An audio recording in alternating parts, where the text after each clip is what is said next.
Je vais vous donner la définition officielle donnée par l'Association française de pastoralisme. Donc, le pastoralisme, c'est l'utilisation par l'élevage de ressources naturelles spontanées avec des systèmes d'élevage extensif. Le pastoralisme a un rôle absolument essentiel, notamment sur les zones difficiles qui ne peuvent donc être exploitées que par l'élevage. Et c'est vrai que souvent les milieux, la richesse de ces milieux-là, l'entretien des milieux, les milieux ouverts et la biodiversité qui est liée est souvent en lien avec les interactions avec les pratiques pastorales que sont le pâturage, que sont le débroussaillage, l'écobuage, etc. etc. Et c'est cette interaction-là qui donc entretient les milieux de façon positive. C'est un territoire de pastoralisme parce que les terres sont, j'aime pas dire ce mot, maigres mais écaillouteuses, c'est-à-dire qu'elles n'ont pas pu être intensifiées. Du coup, la seule utilisation qu'on peut en avoir d'un point de vue agricole, c'est le pâturage. Pour nous, c'est quand même une qualité, c'est-à-dire qu'aujourd'hui, j'arrive à nourrir mes brebis 11 mois par an avec simplement de l'herbe qui me coûte rien, c'est-à-dire que je la sème pas, j'ai pas besoin d'utiliser le tracteur, donc pas de gasoil, pas d'usure du matériel, pas besoin d'achat de gros matériel, et du coup, j'arrive à nourrir le troupeau entre guillemets gratuitement, quoi.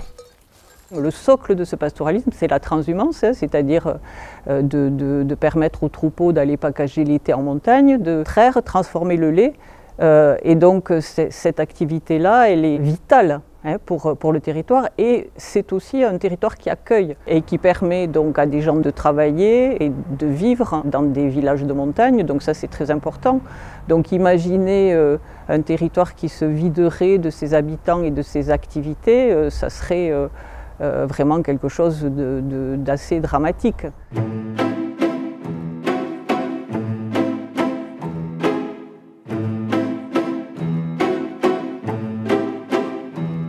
Le pastoralisme est une activité absolument fondamentale sur nos territoires ruraux, un véritable pilier économique et patrimonial.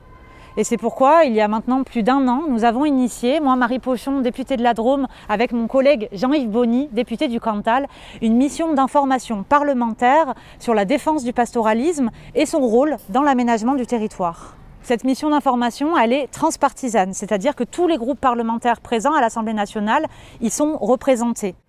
Pendant 1 an, nous avons auditionné plus de 100 acteurs du pastoralisme. Nous nous sommes également rendus sur 3 territoires pastoraux, un peu partout en France, à la fois dans le Cantal, dans le Vercors et dans les Pyrénées-Atlantiques. Le pastoralisme, il a plusieurs fonctions. Je vais dire, en tant qu'éleveur, la première, elle est d'abord économique, c'est-à-dire que ça permet à des exploitations comme les nôtres, de petite taille, mais de pouvoir nourrir des animaux en quantité pour pouvoir justement produire et vivre de ce métier. Donc ça, c'est la première vertu économique, mais aussi, je dirais que l'économie, c'est aussi par rapport à ce qu'on apporte au territoire, puisque aujourd'hui, les systèmes pastoraux et l'élevage sont vecteurs de paysages ouverts et de fait contribuent à pérenniser le tourisme par exemple. Cet élevage pastoral aussi, il a une dimension culturelle très forte. C'est-à-dire qu'aujourd'hui, dans ces territoires, ils sont au cœur de la vie de ces territoires ruraux et ils contribuent justement au maintien d'animations, de fêtes, etc. autour du pastoralisme et des transhumances. Et aujourd'hui, si on est attractif aussi d'un point de vue touristique, c'est grâce à ces produits qu'on façonne, ces produits haut de gamme et cette culture. Pourtant, le pastoralisme fait face à de nombreux défis. D'abord, celui du changement climatique qui modifie l'accès à l'eau ou à la végétation pour le cheptel. Ensuite, les difficultés d'installation pour les agriculteurs et les éleveurs en particulier, qui sont une des professions agricoles la moins bien rémunérée et la plus endettée en France. Par ailleurs, ils font aussi face à la concurrence déloyale, notamment provoquée par les accords de libre-échange. Ils font également face, depuis quelques dizaines d'années, au retour de la prédation, que ce soit de l'ours ou du loup, qui pose un certain nombre d'enjeux en matière de transformation des exploitations pastorales pour protéger les cheptels. De fait, un certain nombre d'éleveurs ont désormais besoin d'avoir des chiens de protection pour protéger leurs troupeaux. Cela a des conséquences importantes sur la cohabitation des différents usages de la montagne, que ce soit pour l'élevage, que ce soit pour la gestion forestière ou que ce soit pour des usages récréatifs et de loisirs. Enfin, une des dernières problématiques qui affectent l'élevage pastoral est la difficulté d'accès et de préservation du foncier pastoral. C'est pourquoi, au travers de notre rapport, nous émettons un certain nombre de recommandations, à la fois pour renforcer le rôle des SAFER, pour préempter et préserver le foncier pastoral, mais également pour renforcer les associations foncières pastorales, par exemple, et les structures de représentation des acteurs pastoraux, notamment avec une proposition de notre part qui serait d'organiser des comités pastoraux à l'échelle départementale et sous l'égide des services de l'État et des services préfectoraux afin de réunir l'ensemble des acteurs qui sont concernés par les questions pastorales. Aussi, il faudra améliorer clairement les conditions de travail, les conditions de vie en estive. Sinon, les jeunes, ils n'auront plus envie de monter, quoi. Ça, clairement. On travaille encore comme il y a 50 ou 100 ou peut-être plusieurs siècles avant.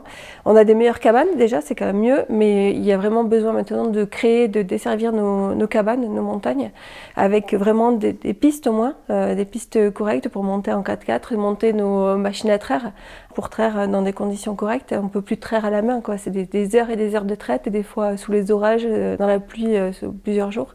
Donc maintenant, il faut passer à la mécanisation et amener l'électricité. Beaucoup de cabanes n'ont pas l'électricité. Tout ce petit confort, voilà, qui en fait, qui vont améliorer vraiment considérablement les conditions de travail, qui seront décisives pour la suite, quoi.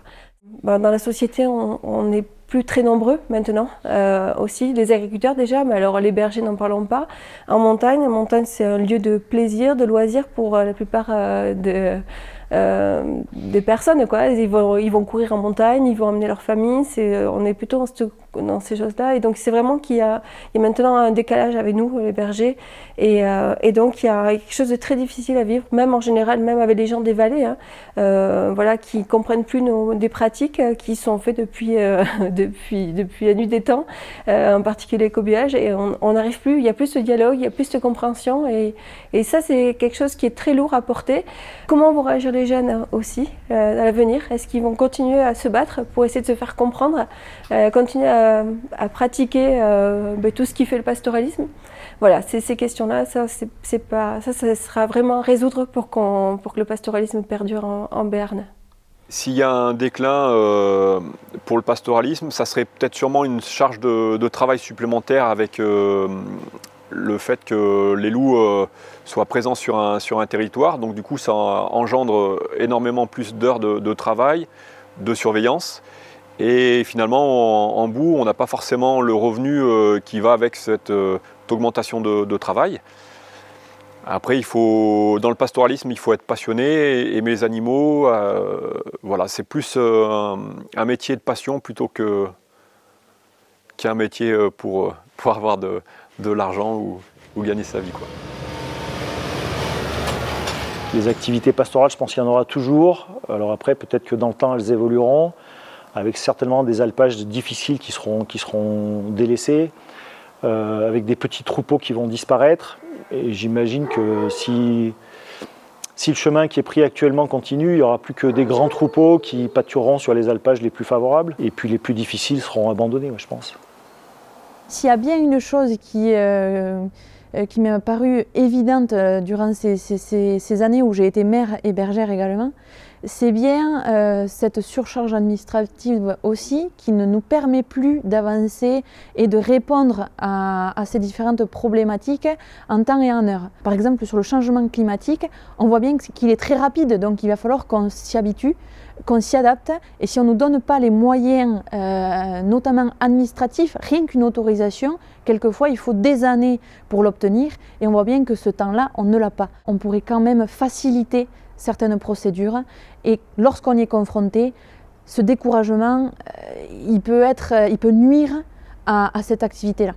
C'est vrai que, entre le coût des intrants, les réformes administratives, les empilements de normes, etc., plus les enjeux, le multi-usage donc sur les espaces pastoraux, font qu'il y a de plus en plus d'obstacles à ce qu'on ait donc un pastoralisme qui se développe, qui se maintienne et qui se développe. Donc on est un petit peu aujourd'hui à la croisée des chemins, où on a tous le sentiment que c'est une activité absolument essentielle pour l'entretien de ces milieux-là, mais avec des enjeux divers qui font que il y a de vrais freins à la mise en œuvre. historiquement, ça fait déjà des siècles, voire des millénaires, qu'on a justement fait en sorte de gérer ce pastoralisme. Et la solution, elle est dans les territoires, donc il faut les écouter pour savoir comment ils ont fait justement pour traverser toutes les époques et adapter aujourd'hui tous les outils législatifs, les outils économiques, par exemple à travers la PAC, pour justement pérenniser ce pastoralisme. Mais les solutions, elles existent, il suffit juste qu'on ne prenne pas de décision sans avoir consulté ces acteurs locaux. De plus en plus, on s'oppose des vérités, on n'a pas de temps de réflexion sur le fond en fait, on vient s'opposer les derniers ressentis et il y a un travail de fond à faire là-dessus qui vise à objectiver en gros ce que représentent les activités agropastorales en termes d'économie montagnarde, en termes d'économie rurale, en termes de capacité à nourrir du bétail à des fins de nourriture humaine derrière, de remettre un petit peu les choses là où elles doivent être. Voilà, donc je pense que les solutions elles sont autour d'un dialogue et puis aussi de reconnaître ces activités pastorales, de les quantifier correctement et d'arriver à en parler, y compris dans la sphère politique. Avec mon co-rapporteur, nous faisons 45 propositions, pour la plupart partagées, pour accompagner les éleveurs et les bergers dans leur travail, pour garantir également que le pastoralisme puisse continuer à perdurer et assurer la vitalité de nos territoires et assurer des débouchés et valoriser les productions pastorales. Nous dressons au travers de notre rapport un certain nombre de pistes, à la fois pour renforcer le maillage des outils de transformation, des outils industriels de transformation des productions pastorales sur notre territoire, de mieux valoriser les productions pastorales, d'assurer un revenu décent pour les éleveurs et les bergers, pour mieux cartographier également les surfaces pastorales et enfin pour investir dans la recherche à la fois sur l'éthologie du loup pour pouvoir mieux prévenir le risque d'attaque en comprenant mieux les meutes de loups, mais également pour prévenir et anticiper face aux risques climatiques de sécheresse et de perte de végétation qui sert pourtant d'alimentation pour les cheptels pastoraux.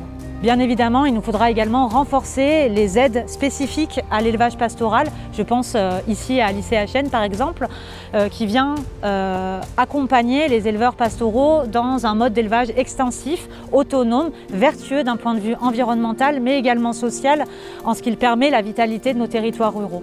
Non, le pastoralisme n'est pas ringard.